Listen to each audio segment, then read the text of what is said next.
the mountain of the Lord, and to the house of the God.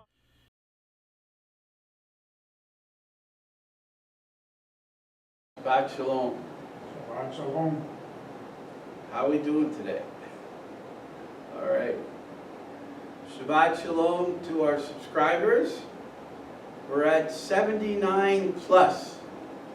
So whoever plus is, come on in and bring us to 80. So we're thankful, and I will say it again and again, our subscribers are just as important to those who come and worship with us. Whether we have 2 or 3 or 5 or 10, which is a big challenge. But God will bring them. He sets the stones in place, and in His good time, He'll build His house. We're just doing what we're called to do. And if all we're ever called to do here is pray for this town, praise be to God. Really. That is the most important, that we lift up and undergird the town of Schnecksville, Pennsylvania, and the people in it. That the Spirit of the Lord would invade their lives and restore them, renew them, and set their hearts afire for the things of God. Amen? Amen. Okay? And so, that brings us to our Parsha today, which is Shlach Lecha, which means send on your behalf. And what I want to do today, this may be a little long, I don't know, we'll see how things flow. But if you want to follow along with me in this Parsha, it begins in Bimidbar, Numbers chapter 13. And I just want to walk through this experience here that's illustrated in the Torah, because in the wilderness, I think this is such a perfect, well laid out example of community, of the elements that we as human beings, with our flaws and our weaknesses and our humanity, that we wrestle with. And it illustrates clearly God's attitude towards when those things seem to get out of sync with what we should be thinking and doing, and how we should be behaving and acting towards one another and towards Him. And we see also that God is a God of order, and that He selects certain people to carry out certain responsibilities. We need to recognize that in our world, in our lives, and we need to acknowledge that it's God, not always the person in the position, but we need to understand if God put them there, it is God that you need to honor in them, that He is working in their life to mold and make them in the place and position that they're functioning in. They're not perfect. And so we see that in this Parsha.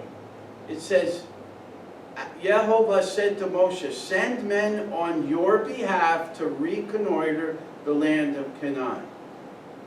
To spy it out, to check it out, to see what's there.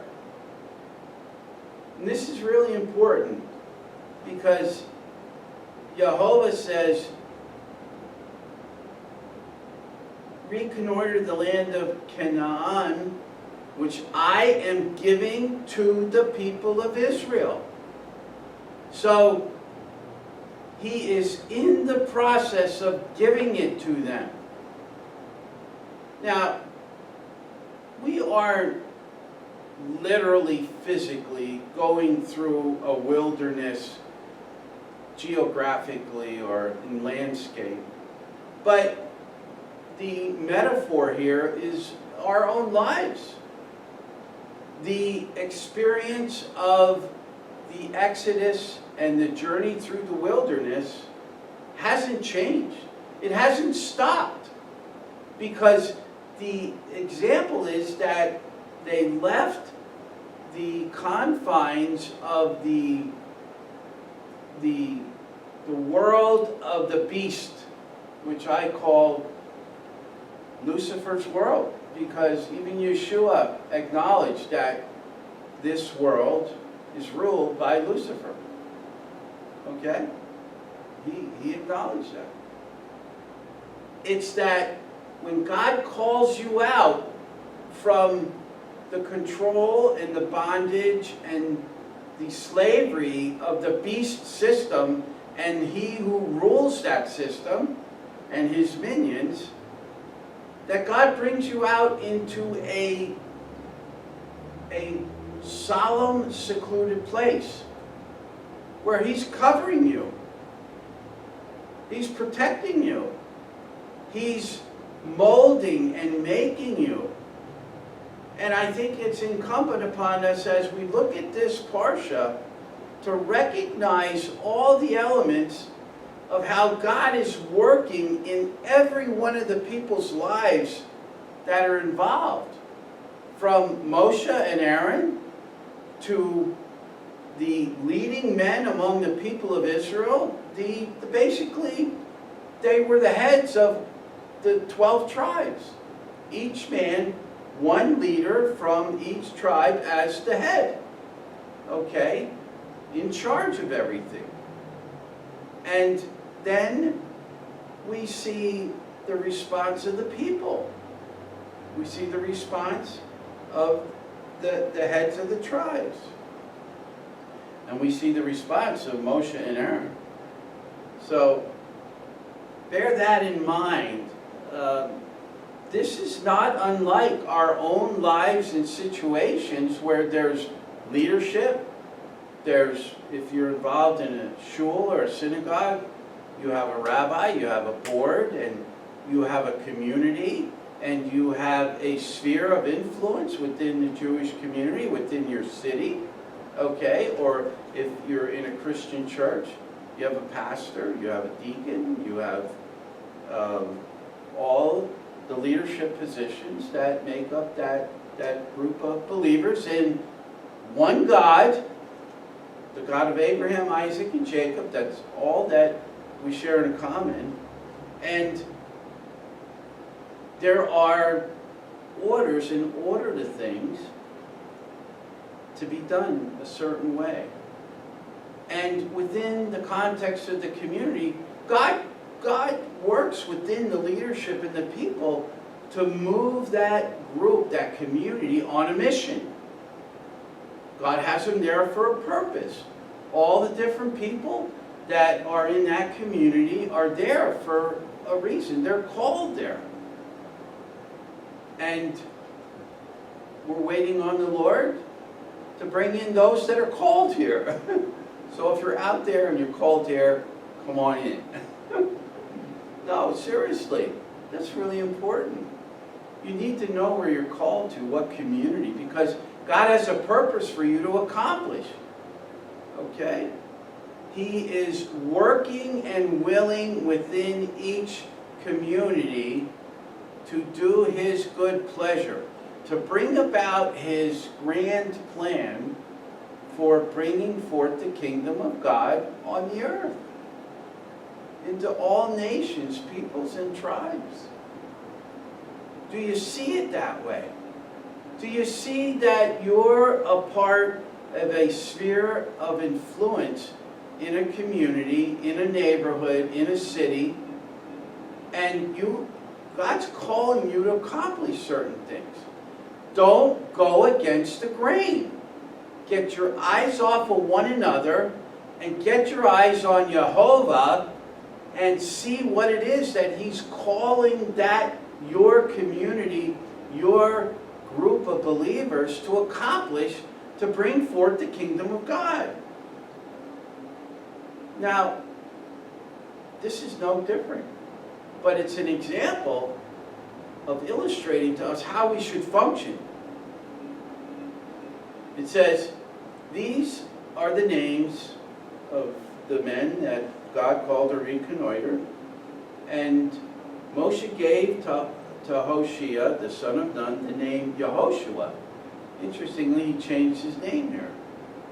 He says that they were instructed to go up the Negev and into the hills to see what the land is like. See the people that were living there, whether they're strong or weak, what kind of country they live in, whether it's good or bad, what kind of cities they have, fortified or open. So they're really spying out the constructs of the land. And it says that they came to the Eshcol Valley in verse 23, and there they cut off a branch bearing one cluster of grapes, which they carried on a pole between two of them. Had to be some mighty big and heavy grapes. Okay, a cluster of grapes. They also took pomegranates and figs. That place was called the Valley of Clusters, because of the cluster which the people of Israel cut down there. Now, 40 days later, okay, 40 days later, they returned from reconnoitering, spying out the land, and they went to Moshe and Aharon and the entire community of people of Israel at Kadesh in the Paran desert, where they brought back word to them and to the entire community. I want to point that out. We have the heads, that's 12 spies, the heads of all the different tribes, and now we have Moshe and Aaron, and it says that they returned and went to Moshe, Aharon, and the entire community of the people of Israel at Kadesh in the Paran desert. They brought back word to them and to the entire community and showed them the fruit of the land. So everybody is involved in this, just as in a community of believers, everyone's involved. You have the leadership, you have the heads of groups. Could be your home group leaders, could be your elders, could be your deacons, could be whatever constructs, your zakins within a community of believers. And it says that what they told him was this: we entered the land where you sent us. This is their first report. And indeed, it does flow with milk and honey. Here is its fruit. So they started out on the right foot. It was what you said it was. However, that's the word. However or but. They started talking out of their butts instead of trusting in Yehovah.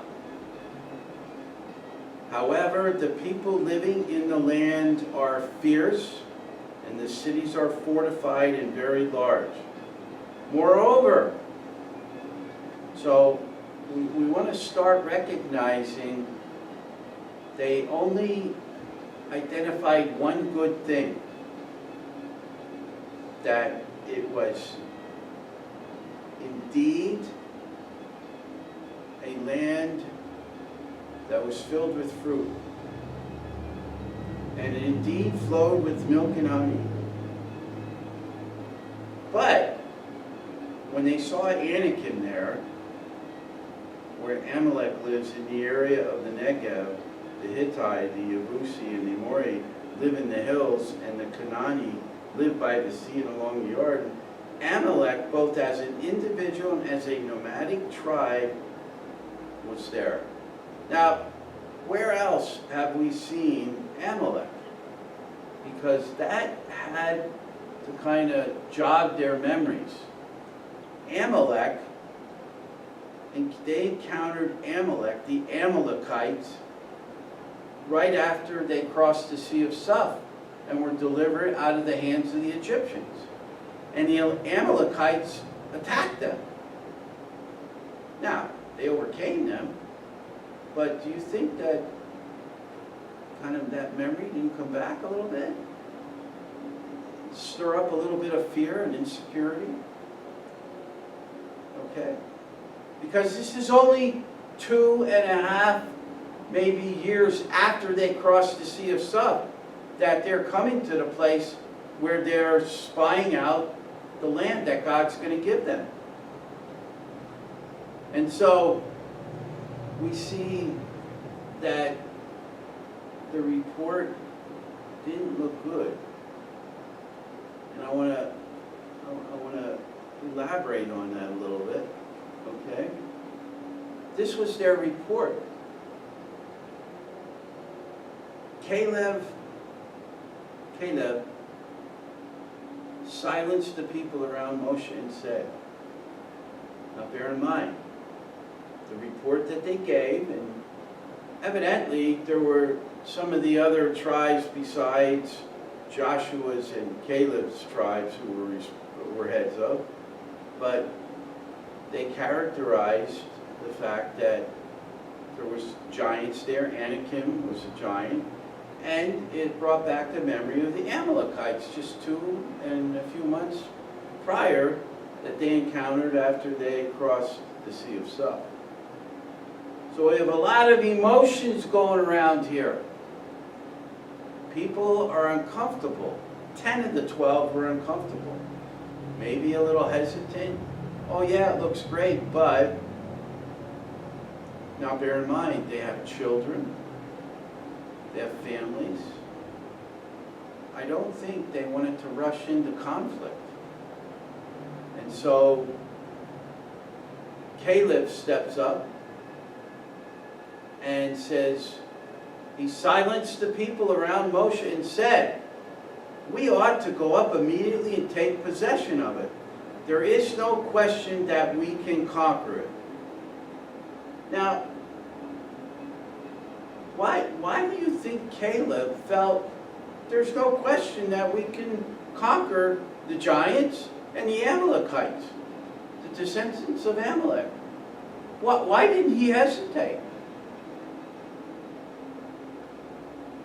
Well, if the Egyptians were the most powerful army in the world at that time, and Egypt was the most dominant, and God delivered them from the elite military group within the Egyptian army, and buried them at the bottom of the Sea of Suf as the Israelites crossed over. If they had no water and Moshe struck the rock and filled the plain where they were, and they all had water to drink, if Yehovah came down on the mountain and it shook, and the fear just permeated the camp, they saw God. If the pillar of fire by night and the cloud by day to show them that Yehovah was dwelling with them and going before them. Now, I just want you to think about this. Could you say that all those elements are present in your life? Is God with you? Has He seen you through? Can you step back and take an account of all the things that you've been through? Because God said to write it down and to remember. Have you done that? Have you ever taken a moment to step back and evaluate what God's done in your life? What He's shielded you from? What He's provided for you when you had nothing? What you feared and God just caused it to evaporate and disappear and become a non-concern? It just melted, became powerless. I think Caleb had a really good memory. I guess the other 10, had short-term memory. Because it's only been 2 years. Or else they have dementia, I don't know. Spiritual dementia. Do you have that, you think? Better check. We have to remember. We have to take account of our lives, of the faithfulness of God in every period of our lives. It's what reinvigorates and fuels our trust and our hope and our confidence in our God. When we can be thankful and remember. He said we ought to go up immediately and take possession of it. There is no question that we can conquer it. Now we have a wealth study on the principles of how to acquire wealth. Not money, there's a difference. But we're learning principles of how to do that. And one of the principles is when an opportunity comes along and you assess it to certain criteria and elements, if it's good, you got to act. Immediately, you got to act. You got to act on it. I think that's what Caleb is saying. I've been there. I've evaluated. I've spied. I've reviewed it. I've weighed it. Let's act. This is an opportunity. And on top of that, I'm sure Moshe said to all of the heads exactly what God said to him. And what did he say? On behalf, send them in on your behalf to reconnoiter the land of Canaan, which I'm giving to the people of Israel. Well, why do you think when they came back, it wasn't just Moshe and Aaron, it was the whole community of Israel. God wanted everybody involved. No different in a community. If you're not involved, you need to take an accounting of where you're at. If you're not involved in the community of believers in your shul or your church or wherever you go to worship, you need to take an accounting of where you're at. And so we see that Caleb unabashedly says, let's act. We can conquer it. But, here comes another but. And you can take that further. They were a bunch of buts. They just were. And I call that being negative, forgetting what God had done for them, fearing.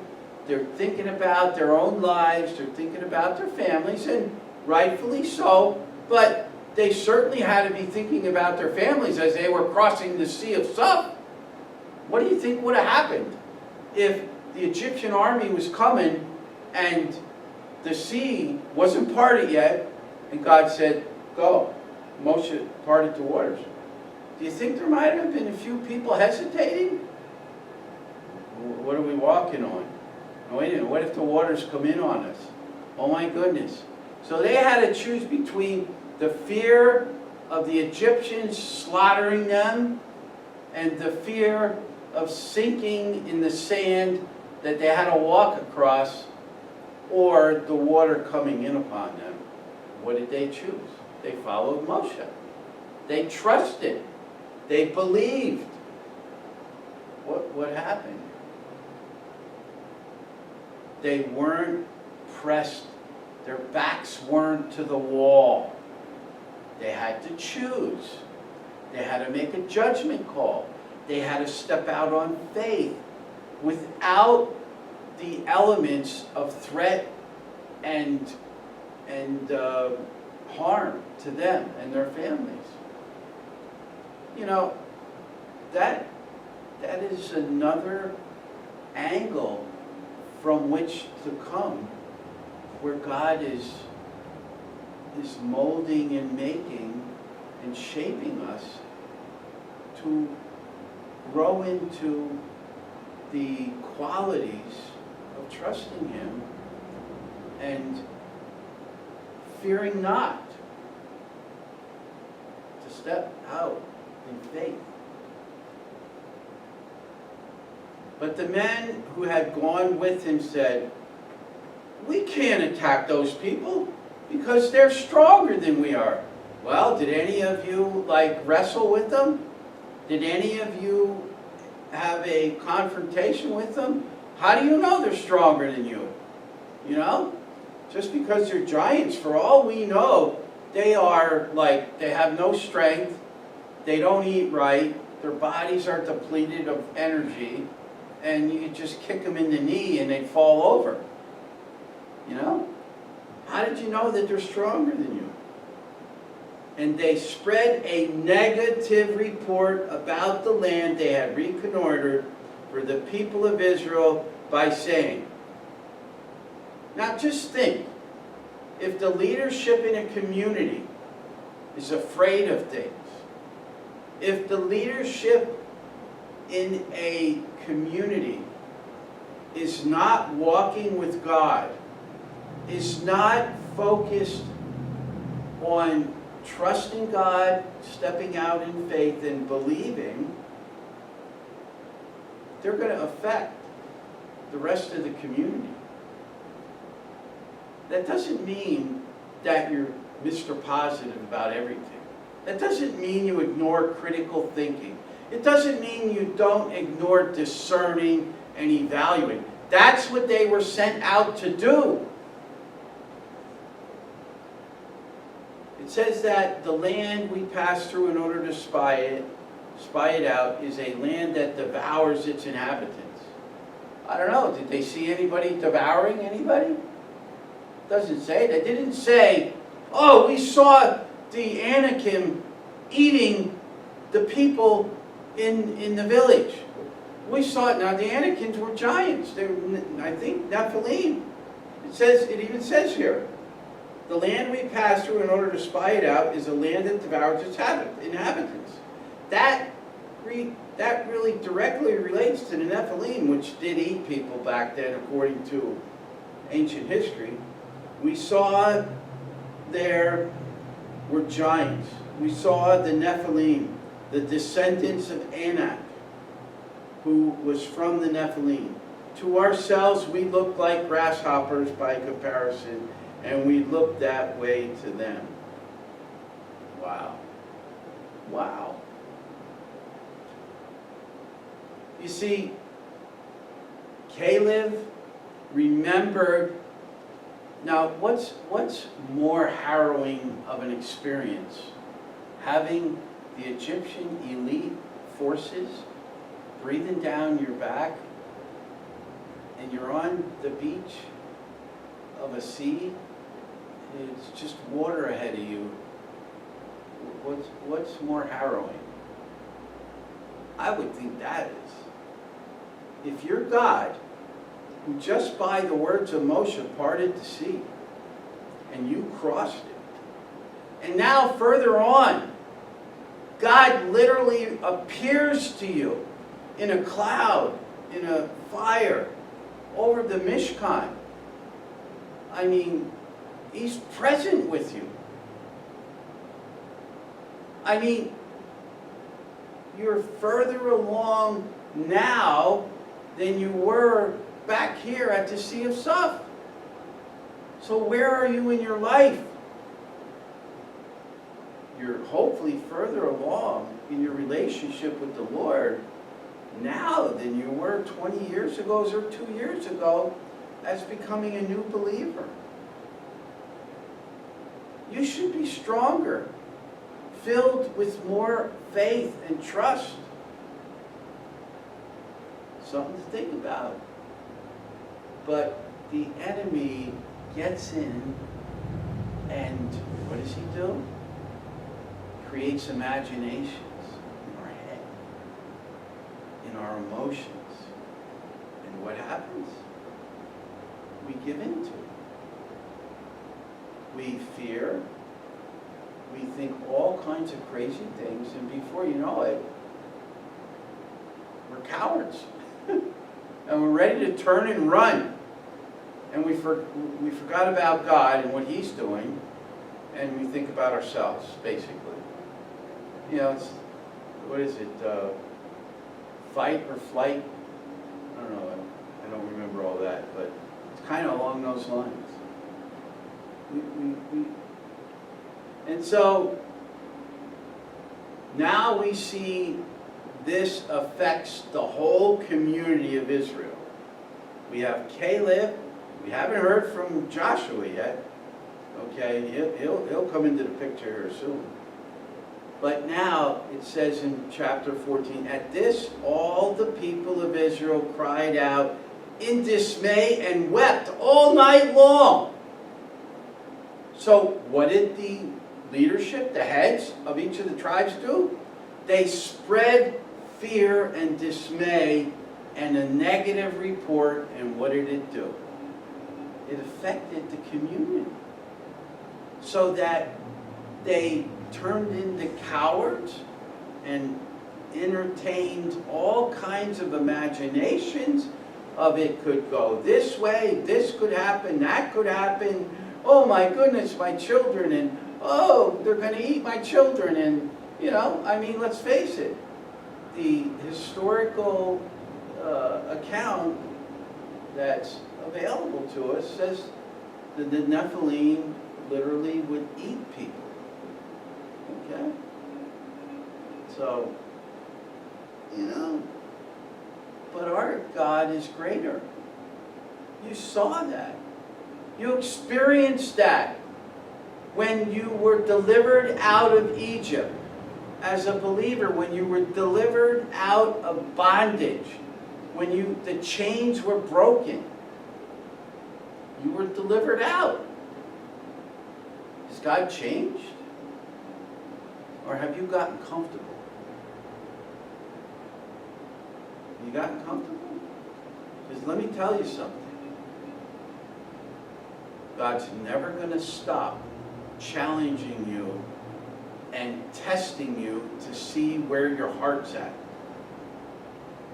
Never going to stop to mold you and make you into the man that is ready and prepared to enter into eternity, to enter into the kingdom of God. This is preparation ground, folks. This is boot camp. So that when you go into the battle, you're fearless. We're being molded and made into conquerors. We got to stop looking at what we see and walk by faith. I gave the example, I think, in one of the recent Parshas, that the first time the waters, Moses parted the waters. The second time, when they crossed the Jordan, God said, when the soles of your feet touch the waters will part. Well, that was pretty scary, because if you know the Jordan River, it's got steep banks and deep water. So that means when you step down, you may be going under. But what God was promising them, and they're also carrying the Ark of the Covenant at the same time, that the waters will part and the way that you walk will be dry. See, God's testing our faith to see if we're going to trust Him.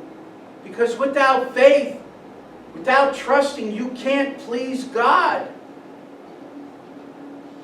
That's what he said.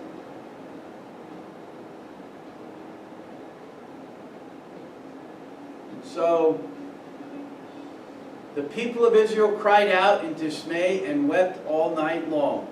Moreover, all the people of Israel began grumbling. So, let's see. We went from a negative report to,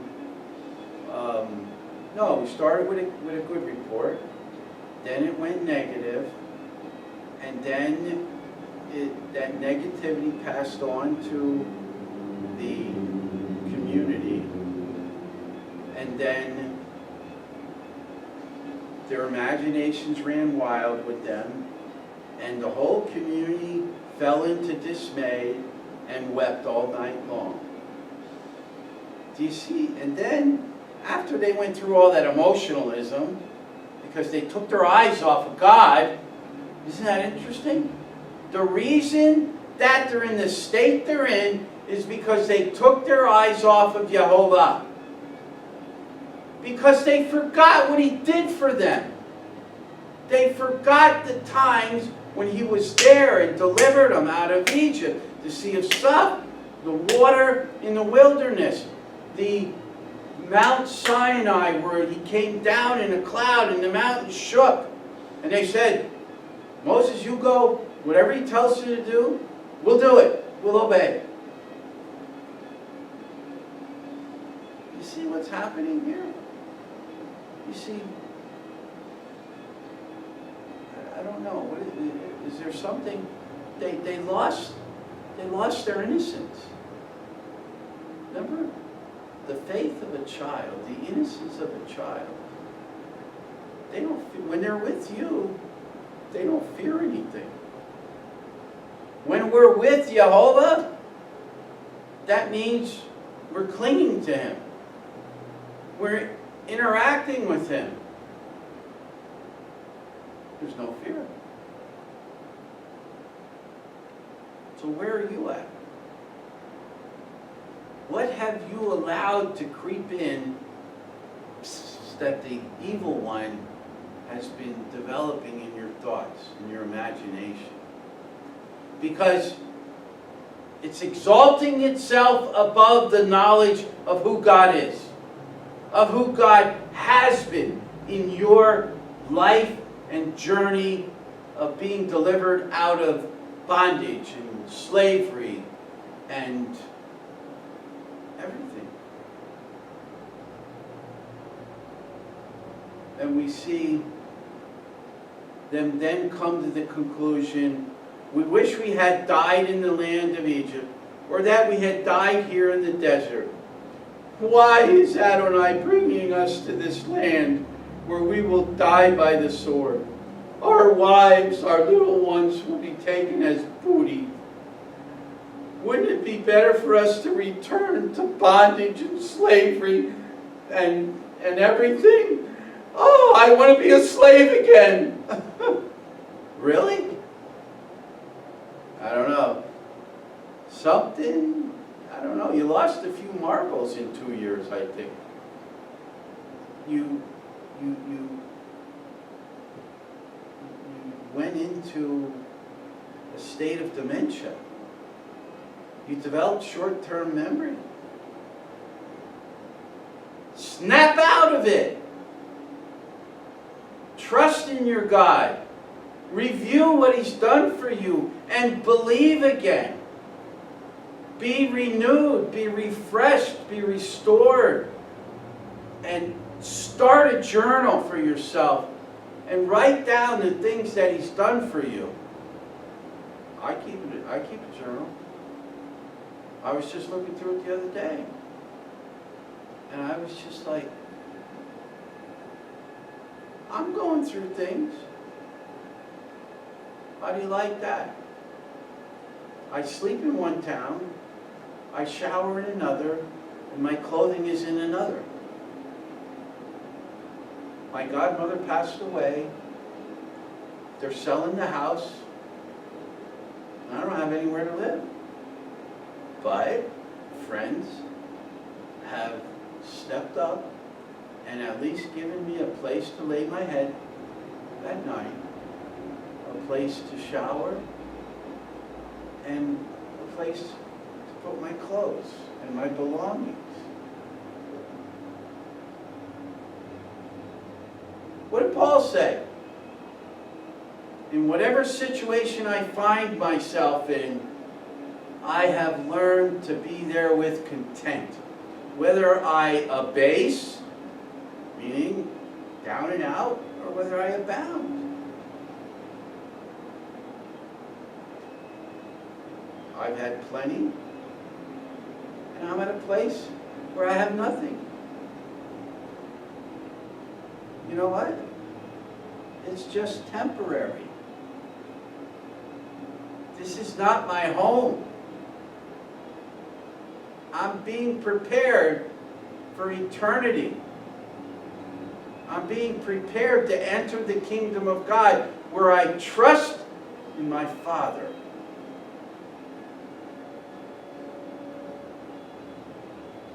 Where are you at? Who are you in this account of the spies? Reconnoitering the land. Who are you, Caleb and Joshua? Or are you in the lost 10 tribes that are filled with fear and doubt? Isn't it interesting? 10 of the tribes had a negative report. Isn't it interesting? There's 10 tribes missing in Israel. Isn't it interesting? I wonder if there's a connection. I'm just a thought. Didn't do any research, but the number 10 kind of runs together there. And so it says that let's appoint a leader and return to Egypt. Okay? Now, what I want to ask you is, do you think this whole situation, we go back to Miriam and Aaron who were challenging Moshe in the last Parsha, now do you think this expanded upon and is initiating the lead up to the next Parsha where Korach and I think 200 Levites rebel against Moshe? Well, stay tuned. That'll be next week. And so, at that moment, when they all wanted to go back to Egypt, that reminds me of a blessed brother, Jewish brother,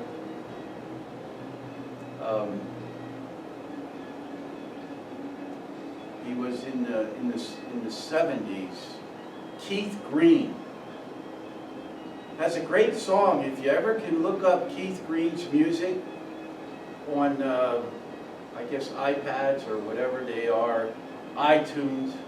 He's got a really good song that goes, "So you want to go back to Egypt."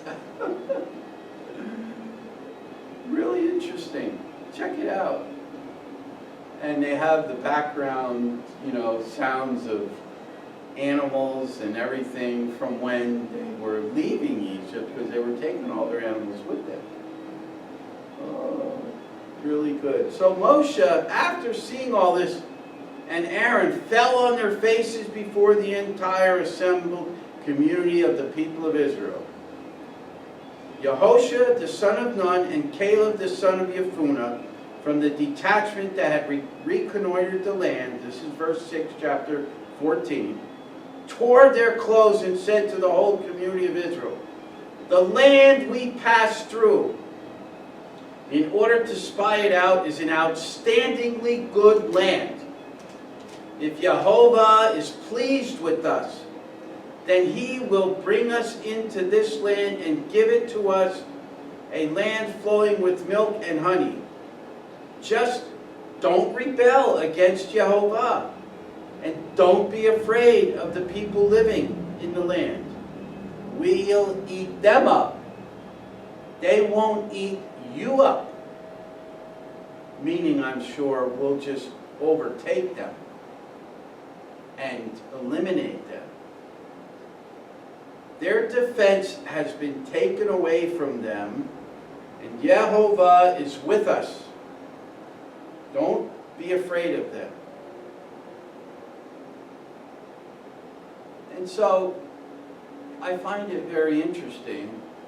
I wonder if in the Gospels and the Epistle, if in the Epistle of Philippians, if the writer was referring to this. Because here we see in the Torah, we see a Hebraic mindset of explaining concrete, clear, identifiable things that cause the fear.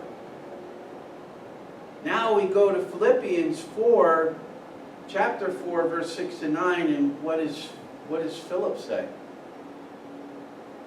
Don't worry about anything. On the contrary, make your request known to God by prayer and petition with thanksgiving. And what did he say? If Adonai Yehovah is pleased with us, then he will bring us into this land and give it to us, a land flowing with milk and honey. Well, make your request. God, go before us. Yehovah, lead us. Protect us. Give us the strength to overcome. Go before us.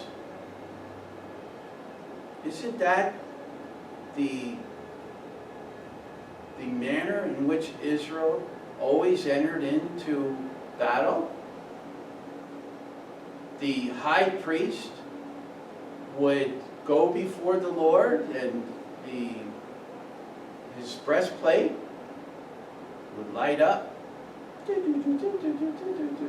All the jewels on his shoulder. Right? And it was either yes or no. God, go before us. What does that require? Going to the high priest and being quiet before him. Humbling yourself. Meditating on him. Waiting on him. And he'll respond. God, go before us in all we're doing here. This is God's house. It's his building. Unless he builds the house, unless he brings in the people to, in their hearts, are ready and willing to embrace the purpose for which God has established this, to establish his kingdom, to carry out his purposes. He'll do it. That's our prayer. We're just caretakers. Moshe and Aaron were just taking care of the nation and the tribes and the leaders and guiding them.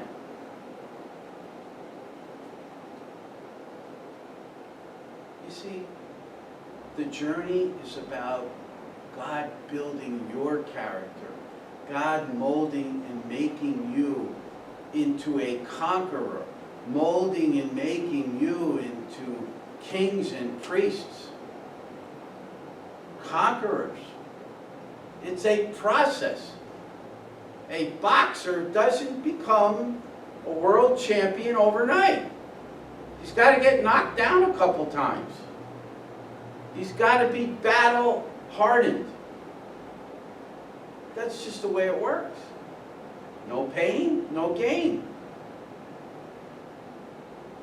But Philippians 4, 6, 9, don't worry about anything. On the contrary, make your requests known to God by prayer and petition.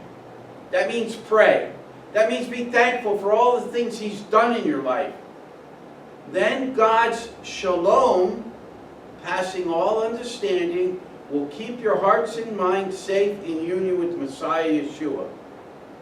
In conclusion, brothers, this is what they didn't do. Focus your thoughts on what is true. What's true? What God's done. What's noble? Remembering what God's done. What is righteous? You being grateful. What's pure? And what's lovable and admirable? Immersing yourself in the knowledge of the goodness of God that He has manifested and displayed in your life from the first moment you encountered Him.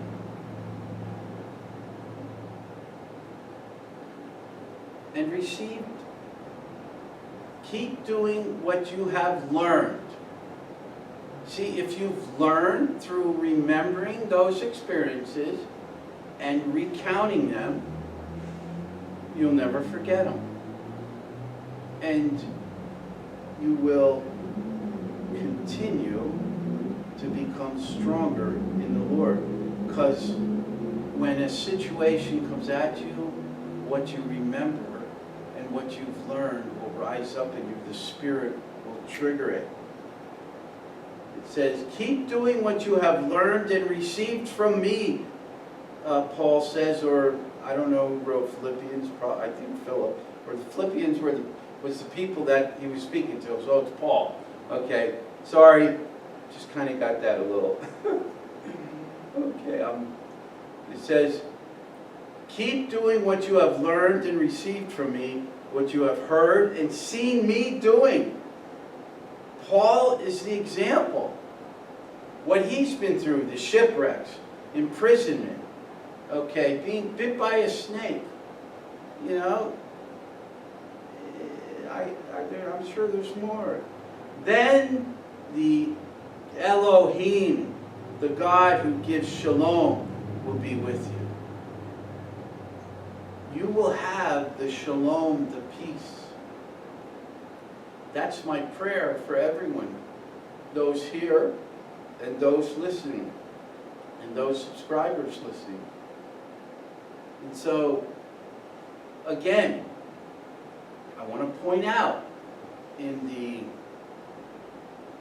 epistles, in the Gospels, I believe Paul is referring to the knowledge of this experience in the wilderness in his writing Romans 8, 31 to 39. What then are we to say to these things? If God is for us, who can be against us? He who did not spare even his own son, but gave him up on behalf of us all. Is it possible that having given us his son, he would not give us everything else too? So if God did all of the things he's done up to this point, these leaders and heads of the tribes, they should have remembered and said, God is with us. Who can be against us? And I say that God has raised up a youthful group of men and women in Israel today that have that spirit. I really believe that. It is the time of the day of the Lord where He has so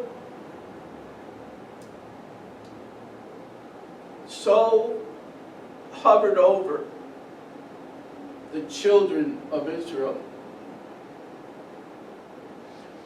They are fearless. They are super conquerors because God's bringing about His will and purpose in the world. Be mindful, world. God is conquering through His people to bring forth His kingdom on earth and to restore you. Restore every nation and people and tribe and wipe out and deport the evil ones.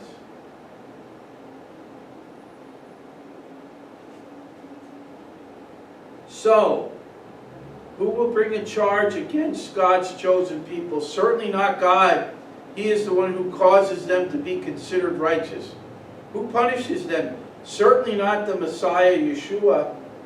who died, and more than that, has been raised, is at the right hand of Yehovah, and is actually pleading on our behalf. Who will separate us from the love of Messiah, Moshiach? Trouble? Hardships? Persecution? Hunger? Poverty? Danger? War? As the Tanakh puts it, for your sake, we are being put to death all day long. We are considered sheep to the slaughter. No. In all these things we are super conquerors through the one who has loved us. For I am convinced that neither death nor life, neither angels nor other heavenly rulers, neither what exists nor what is coming, neither powers above nor powers below, nor any other created thing will be able to separate us from the love of Yehovah, which comes to us through the Messiah, Yeshua, our Lord.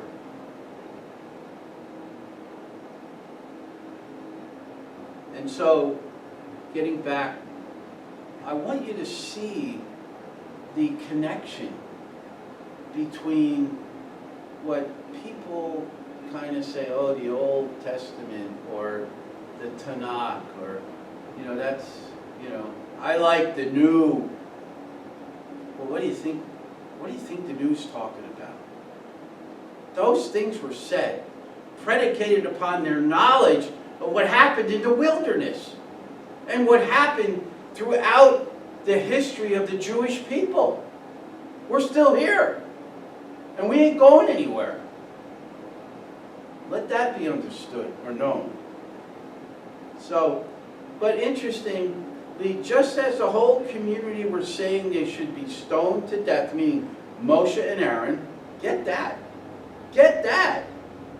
They delivered them and led them across the sea of stuff. Now they want to stone them. I don't know. Something's out of whack. When that happened, think about this. Just think about what I just read.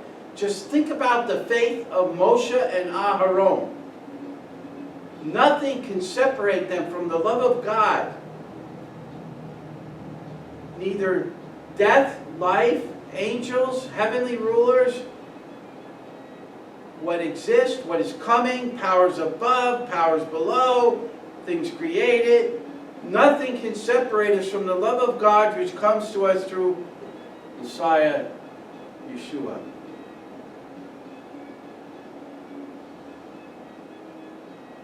That rings true right here. Because right when they were ready to stone them, the glory of Yehovah appeared in the tent of meeting to all the people of Israel. Dad came home. Dad came home and said, don't touch Moshe. Don't touch Aaron. I wouldn't do that if I were you. God's saying the same thing about Israel today. World, nations, don't touch Israel. It's the apple of my eye. I will not let you poke me. If you try, I will destroy you. But God intervened. And he expressed himself. He appeared in the tent of meeting to all the people of Israel. And Yehovah said to Moshe, how much longer is this people going to treat me with contempt? Do you know what contempt is? Do you know what contempt is? It's arrogance. It's saying to someone that you've judged, that you have been critical of, that you've measured them out and said, I can do better than him. He doesn't know what he's doing. Okay? I'm up here, and his reasoning and way of doing things is foolish and stupid. He's down here. That's what they were saying to God. Now, why would they be saying that to God? Because God appointed Moses.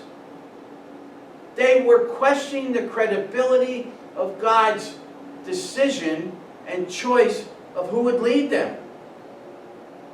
And Aaron. And we see that evolve into the next Parsha coming, where Korach and 200 Levites want to take over the camp and want to usurp the authority of Moses and Aaron.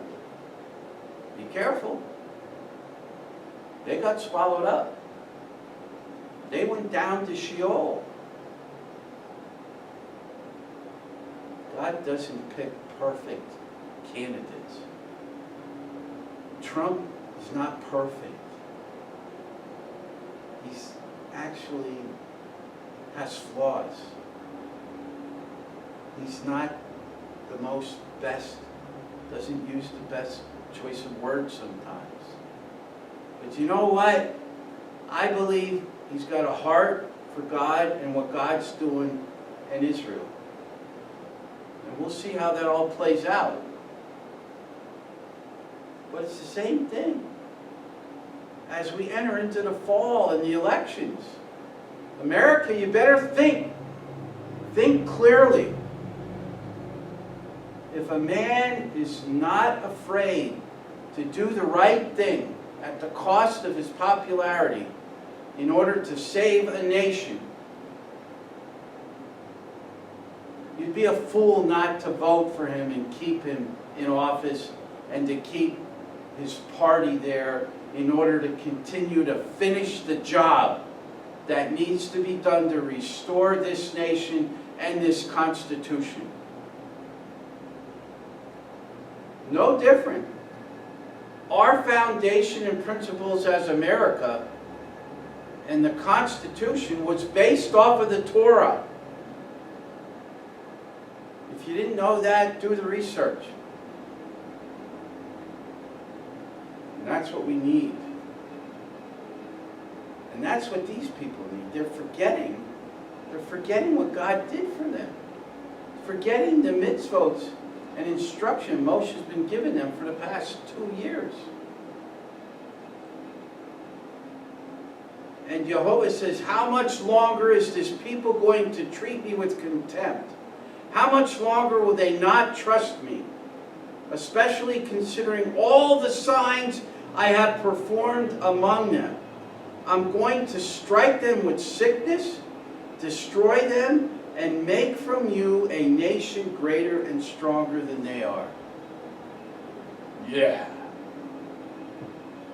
Moshe didn't do that. Moshe didn't go, yeah, God, yeah, you call it, man. These people are a bunch of bums and fools. He didn't do that.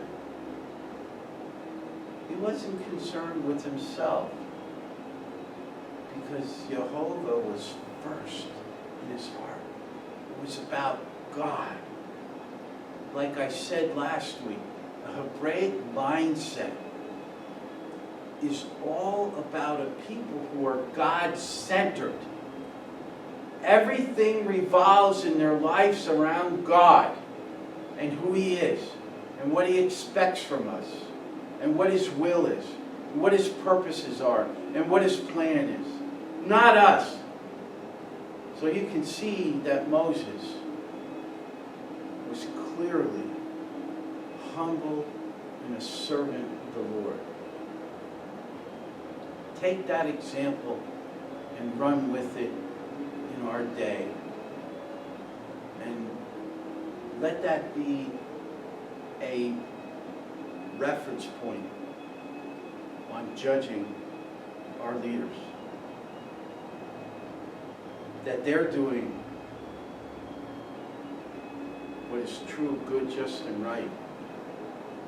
Not some distorted, chaotic, just agenda all about themselves.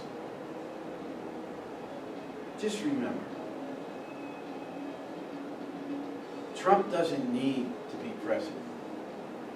He could be retired and enjoying his time with his grandchildren and playing golf, relaxing,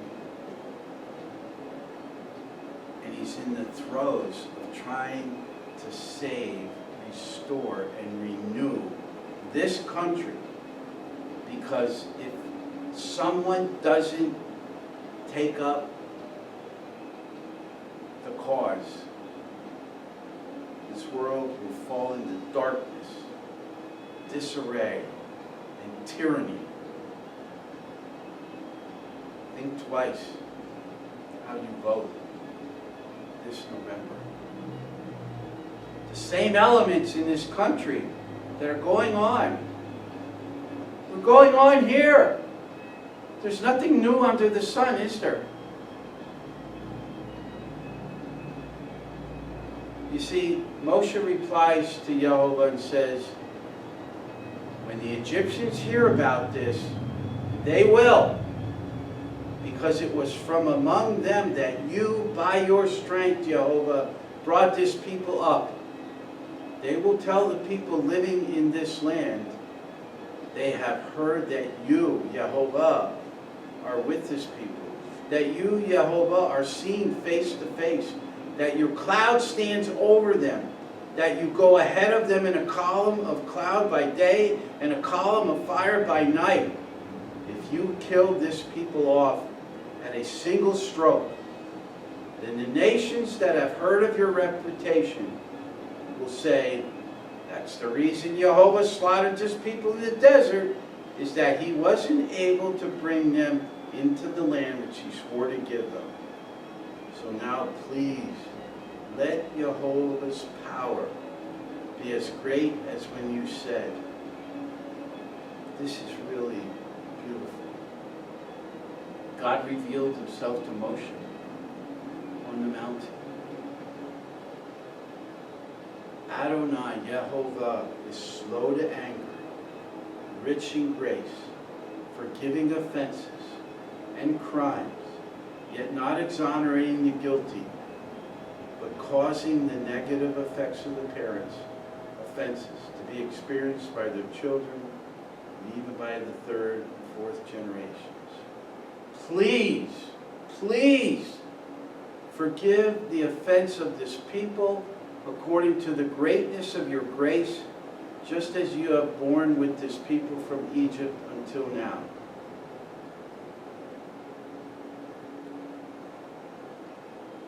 God loves us. He's long-suffering. If the fruits of the Spirit didn't describe Yehovah, and if he didn't portray examples of him being like that, then what's he expecting us to illustrate in our lives the fruits of the Spirit? Patience, perseverance, long-suffering. If love, as it's described in Corinthians 13, describes what love is all about,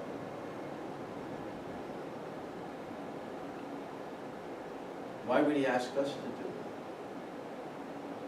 If he's not the example,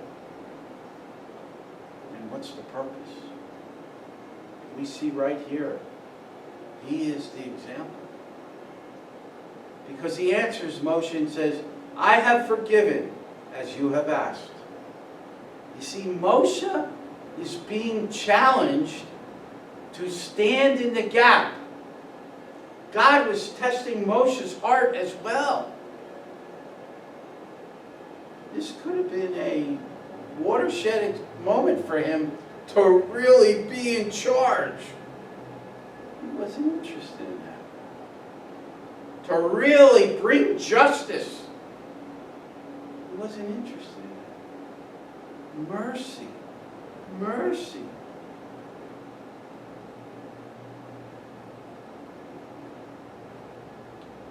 Yehovah says, I have forgiven as you have asked.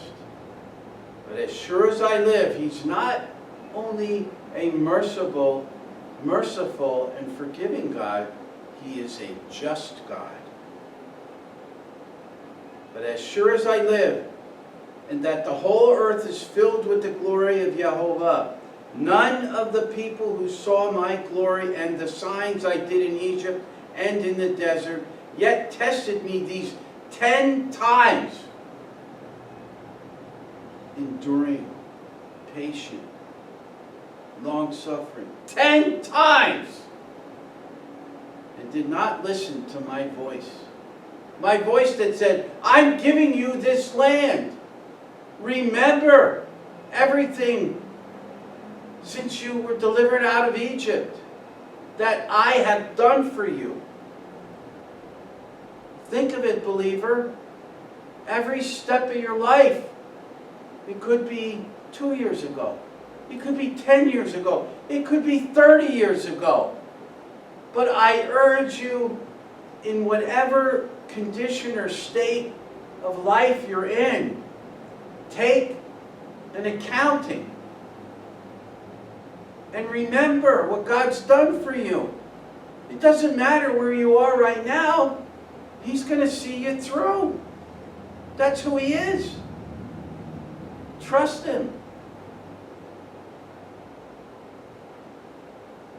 They did not listen to my voice. Those who didn't will see the land I swore to their ancestors. None of those who treated me with contempt will see it. Let me read that again. None of the people who saw my glory and the sign I did in Egypt and in the desert, yet tested me these 10 times that did not listen to my voice. None of them will see the land I swore to their ancestors, meaning the promised land. None of those who treated me with contempt and arrogance will see it. But my servant Caleb. Now here is the real key. This is where you gotta examine your own heart.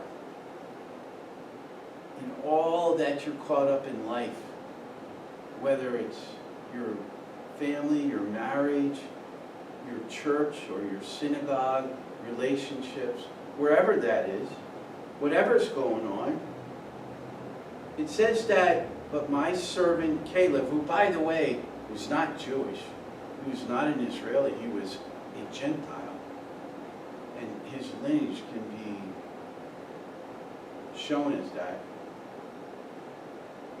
Caleb, my servant, he had a different spirit with him and has fully followed me. Him I will bring into the land he entered, and it will belong to his descendants. That's fascinating. Now, since the Amaleki and the Canaani are living in the valley, tomorrow turn around and get yourselves into the desert along the way to the sea. So God pulled the plug. God's will was clearly stated here. His instruction and order was clearly stated here. Adonai said to Moshe and Aaron, how long am I to put up with this evil community who keep grumbling about me and my ways and what orders I have set in place for them to follow? I have heard the complaints of the people of Israel, which they continue to raise against me.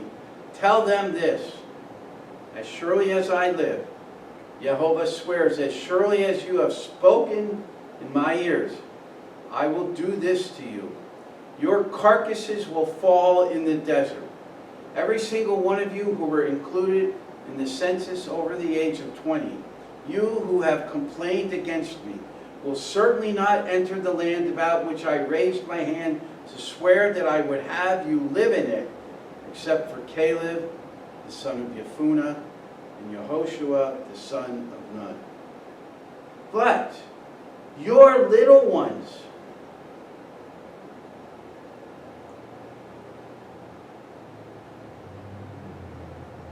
where I lost my spot. Okay.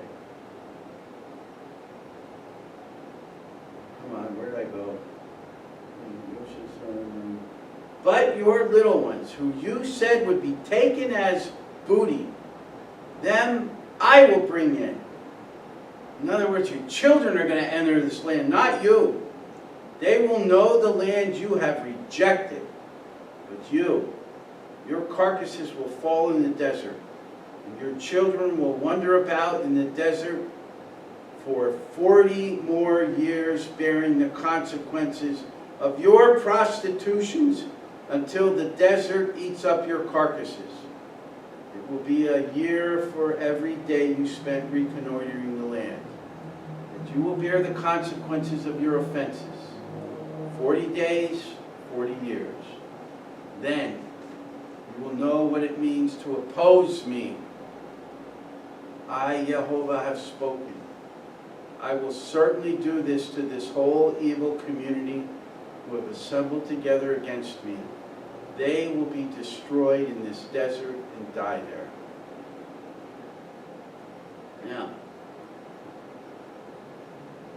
what I want to go back to is the number 40 is very interesting here. Okay?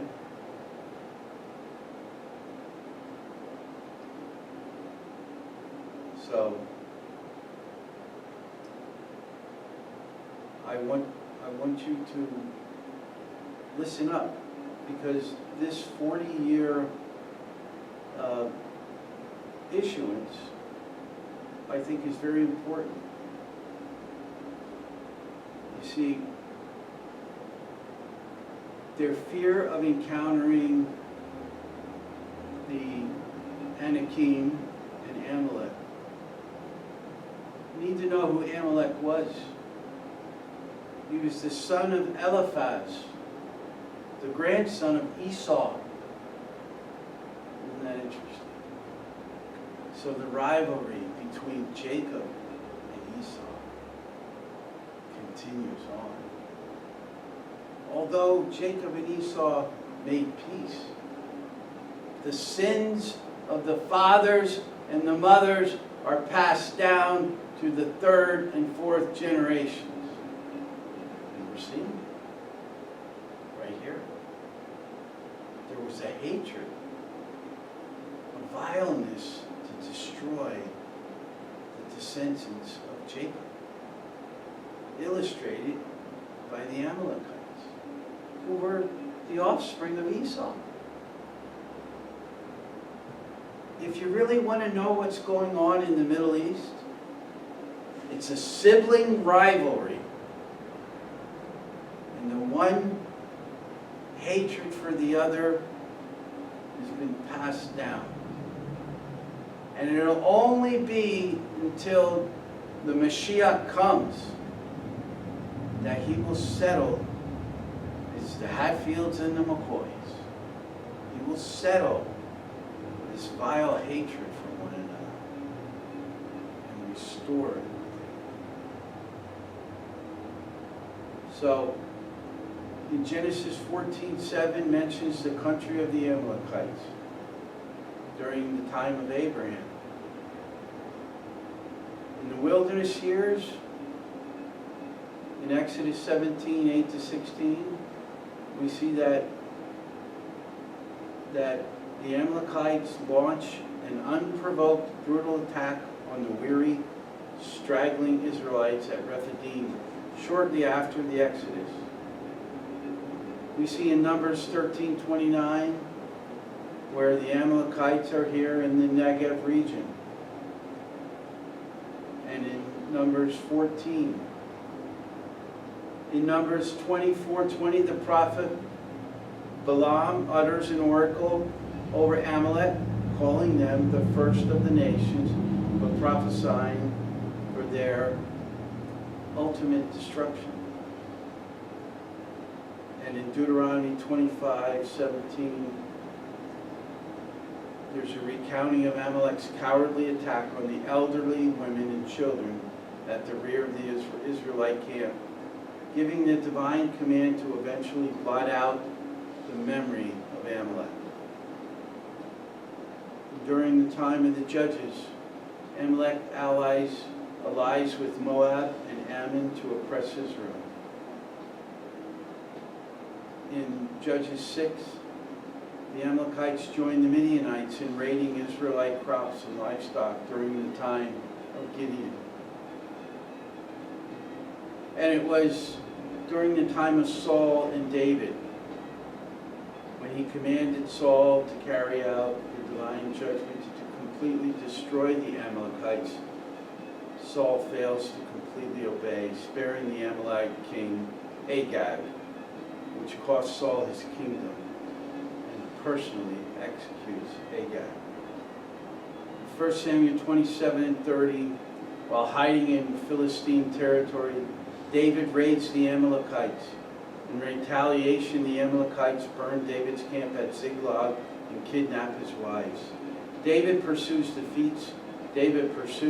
defeats them, and recovers all that was taken. In Samuel 2, verse 1, an Amalekite soldier brings David the news of King Saul's death, falsely claiming he was the one who killed Saul. David executes the man for lifting his hand against the Lord's anointed. And in 2 Samuel 8:12 and Chronicles 18, records that David dedicated the plunder from his victories over Amalek to the Lord. And later in 1 Chronicles 4:42 mentions that during the reign of Hezekiah, a group of 500 Simeonites went to the Mount Seir, destroyed the last surviving remnant of the Amalekites. And in Psalm 83, Amalek is listed in a prophetic psalm as one of the confederate nations plotting the destruction of Israel. And in Esther 3 and chapter 7, although technically a post-biblical account, Haman, the antagonist, is explicitly called the Agagite because King Agag was an Amalekite. Haman is considered a descendant and the spiritual successor of the Amalekites. Okay? Very interesting connection there. However, in modern political and theological discourses, as we see in the present time, the term is sometimes used metaphorically. And so, very interesting information about the Amalekites and what was really going on there. Very interesting. Very interesting.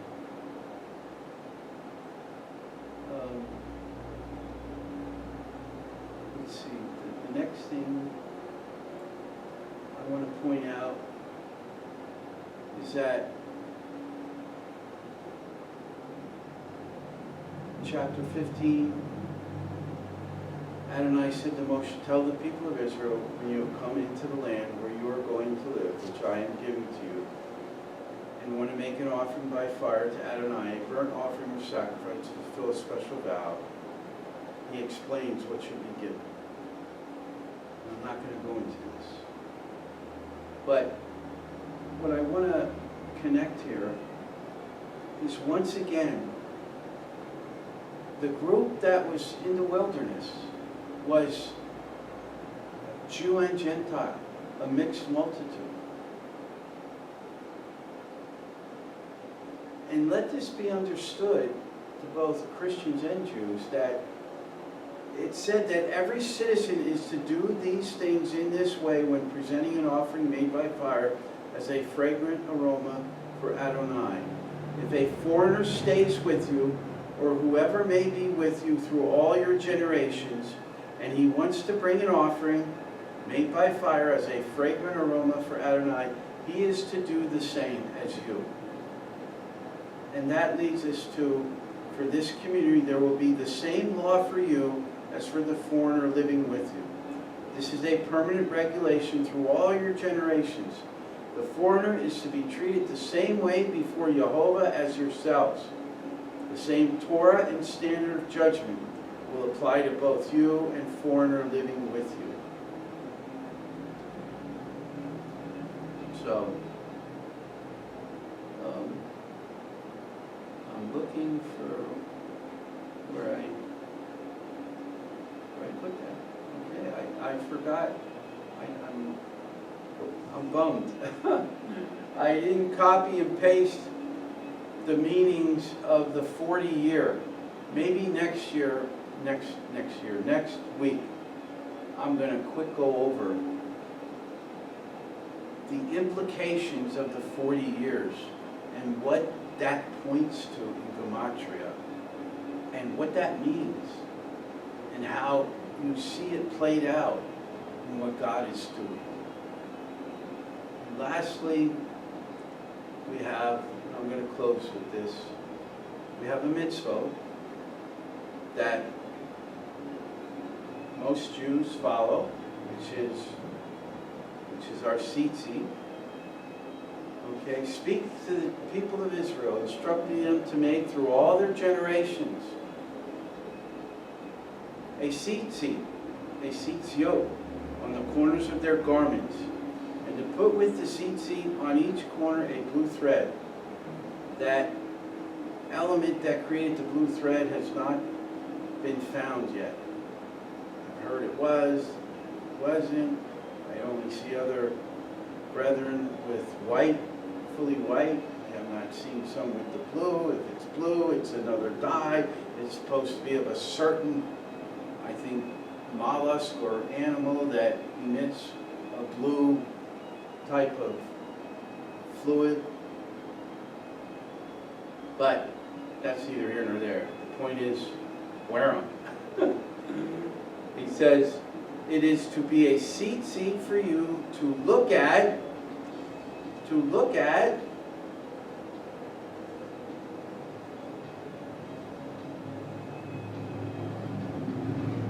thereby remembering all of Yehovah's mitzvot and obey them, so that you won't go around wherever your own heart and eyes lead you to prostitute yourselves.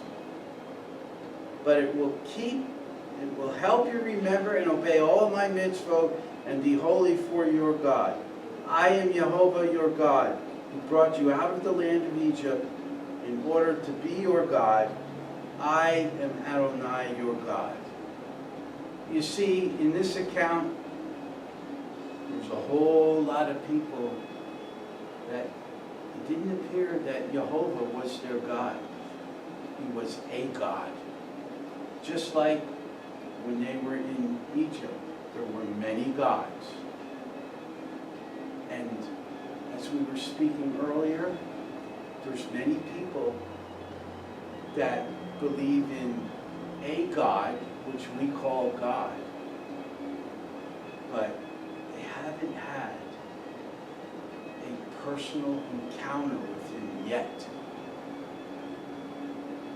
So their filtering and processing of who God is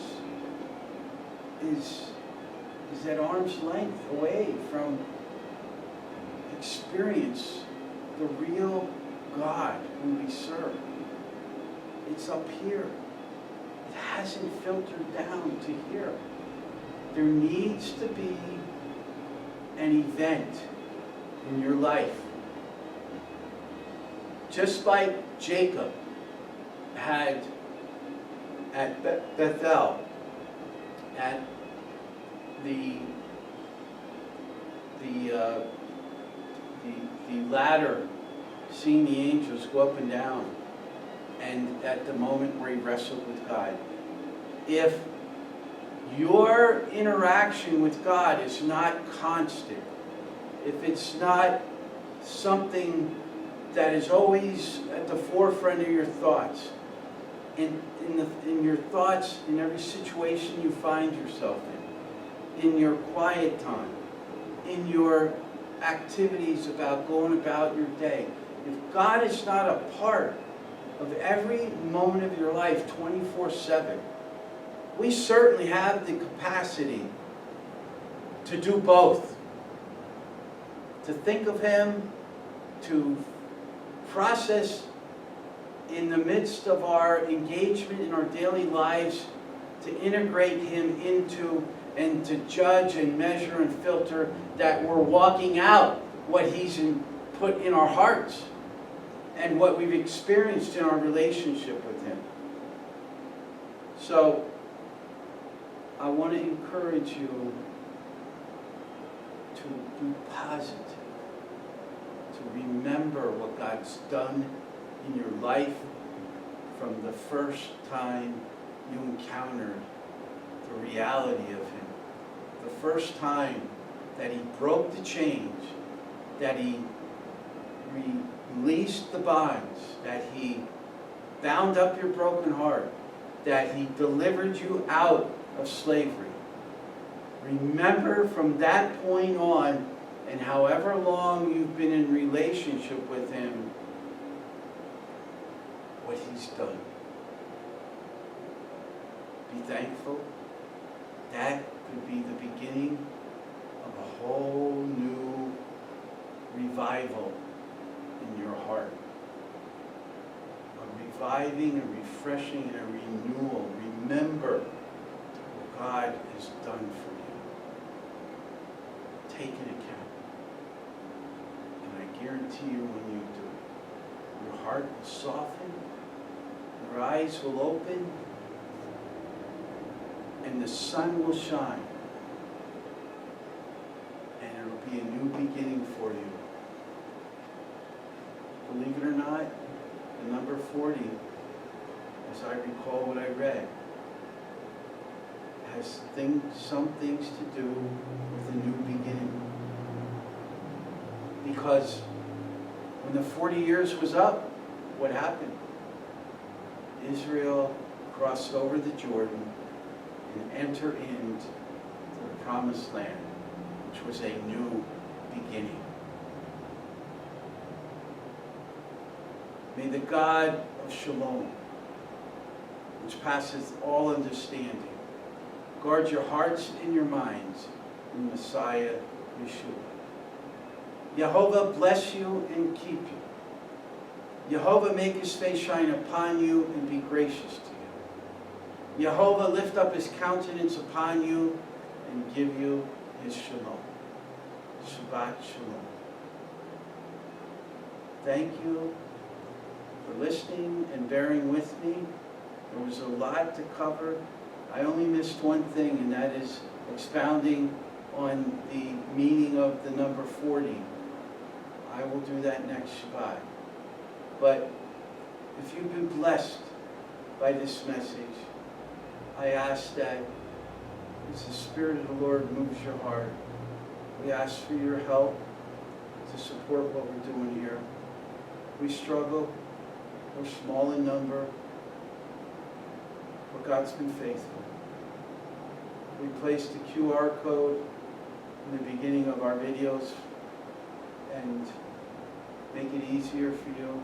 You can also, if you're moved to send a check, we're grateful and thankful. So, Shabbat Shalom, Shavua Tov. Thank you. Shalom.